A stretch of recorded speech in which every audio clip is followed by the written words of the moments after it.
So some people may say that, Dr. Reza, we have changed the material of our fire water rings from steel to non-metals, like to composites. So, and we know that composites are immune to microbial degradation. My answer to them is that no, unfortunately, you are wrong, because we have several studies, I have used them in my books, that shows that even materials such as HDPE, high density polyethylene, or even PVC could be vulnerable to degradation by microbes. And I have actually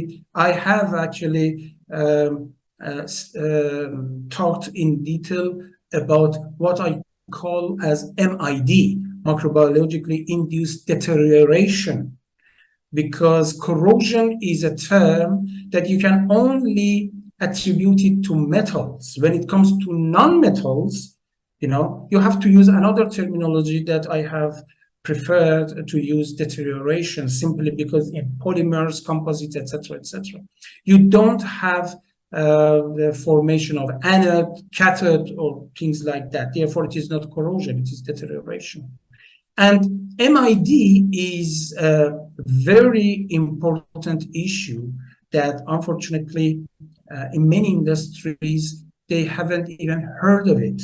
So by these 4 workshops, what we hope is that through letting professionals know the seriousness of the danger, then they will take it more seriously.